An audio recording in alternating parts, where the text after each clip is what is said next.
बिस्मिल्लाहिर्रहमानिर्रहीम। अस्सलाम वालेकुम नाजरीन, मैं हूं हाफिज इरफान कटाना और आप देख रहे हैं पीएमपी न्यूज़ एचडी। अब हम बात करेंगे लॉन्ग मार्च की वजह से जो मसाइल हो रहे हैं, मुश्किलात पैदा हो रही हैं, उनमें ओवरसीज पाकिस्तानियों की बात करूंगा। ओवरसीज पाकिस्तानी जिन्होंने बाहर दूसरे ममालिक में ट्रेवल करना था, उनके लिए बहुत सारे मसाइल हैं। सबसे पहली बात तो यह कि अगर गल्फ की बात की जाए तो बहुत सारे लोग ऐसे होते हैं कि जिनकी जो छुट्टी होती है वो बढ़ाई नहीं जा सकती, और या फिर उनका ये भी मसला होता है कि इकामा खत्म हो रहा होता है।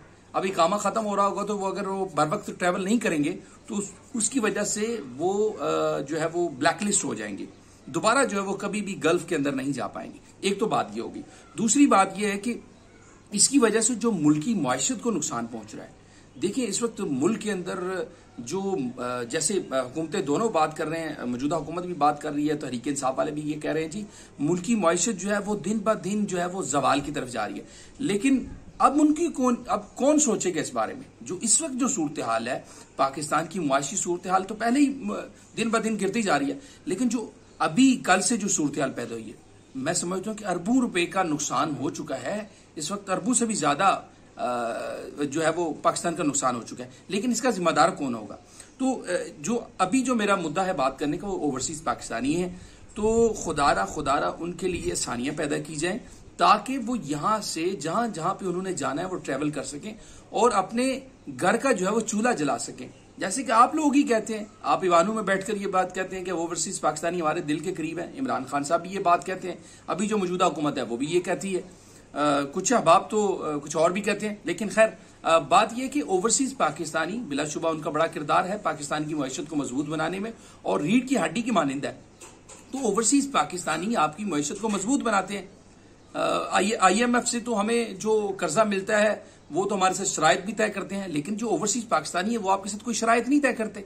वो आपको अरबों डॉलर जो है वो बेच रहे हैं, पाकिस्तान की मईशत को मजबूत बना रहे हैं, इसके बावजूद वो आपसे कोई डिमांड नहीं करते। तो मैं समझता हूं कि मौजूदा जो हुकूमत है उसको चाहिए कि उनके लिए आसानियां पैदा करे, उनके लिए ऐसा रास्ता निकाले। ठीक है, आपकी ये सियासी जंग तो अभी चलती रहेगी, अल्लाह करे कि इसका जो है वो जल्द कोई हल निकल आए, लेकिन अभी सूरत हाल तो ऐसी नजर नहीं आ रही। लेकिन इसके साथ साथ जो है वो हम गुजारिश करेंगे मौजूदा हुकूमत से भी और तहरीक इंसाफ से भी कि जी इनके लिए जो है वो कोई रास्ता निकाले, ताकि बर वक्त जी अपने ममालिक में जहां जहां पे इन्होंने जाना है अपनी रोजी रोटी के लिए, अपने बच्चों के लिए। पहले ही हम जो है वो बहुत परेशान है, कोरोना की वजह से बहुत सारे लोग जो है वो उनके वीजे खत्म हो गए, वो अब जा नहीं सके। तो अब जो लोग बेचारे कुछ थोड़े बहुत बाकी बच गए हैं, तो उनके लिए कोई आसानियां पैदा करे। तो मैं उम्मीद करता हूं कि जनाब मौजूदा हुकूमत जो है वो इस पर गौर करेगी। वज़ीर आज़म शहबाज शरीफ साहब खादमे आला पंजाब भी रह चुके हैं, अभी खादमे आला पाकिस्तान है। तो मेरा ख्याल है कि जरूर इस पर सोचेंगे कि ओवरसीज पाकिस्तानियों के लिए आसानी पैदा की जाए। तो ये मेरा पैगाम है इस वक्त मौजूदा हुकूमत से कि इनके लिए खुसूसी तौर पे जो है वो कोई हल निकाला जाए और इनको रियायत दी जाए ताकि ये बर वक्त अपने ममालिक में सफर कर सकें। तो हमारे साथ जुड़े रहिए, इंशाल्लाह हम आपको लम्हा व लम्हा खबर से आगाह करते रहेंगे। अपना और अपने हिजाल का बहुत सारा ख्याल रखिए और पाकिस्तान के कवानीन का एहतराम कीजिए और पाकिस्तान का एहतराम कीजिए।